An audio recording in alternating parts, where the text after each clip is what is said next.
What exactly is Ash Wednesday? That's a great question. Ash Wednesday has been celebrated in the Christian church for hundreds and hundreds of years. It begins the 40-day period of Lent, a time of introspection and personal reflection, a time of repentance over our own sins and humility. We walk with Jesus during the 40 days of Lent towards his cross and towards his open tomb. Ashes have, for a long time, been a symbol of both sorrow and repentance. Kings and princes, commoners would put ashes even on their heads and on their clothes to show that they were mourning the death of a loved one or to show deep sorrow over their own sinfulness. As a symbol of both sorrow and repentance, we use ashes in the context of our Ash Wednesday worship service.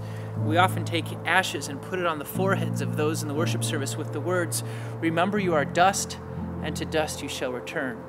Those are words that come right out of Genesis chapter 3, when because of Adam and Eve's fall into sin, God banished them from the garden.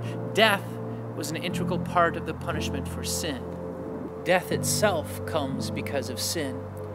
And yet those ashes, a mark of death and our own mortality, are put on our foreheads in the sign of a cross, just as you were marked in the sign of the cross in your baptism, on your forehead and on your heart, to mark you as one redeemed by Christ the crucified.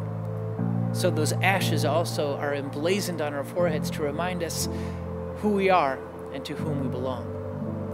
Ash Wednesday brings together both of those themes, our own sinfulness that leads to our repentance, but it also focuses our eyes on Jesus and his cross for the salvation of the world.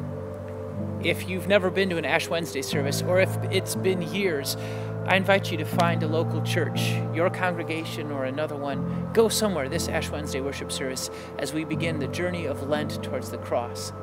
If you're anywhere close to us here at Peace, we invite you to join us for worship, both at 5 and at 7 o'clock.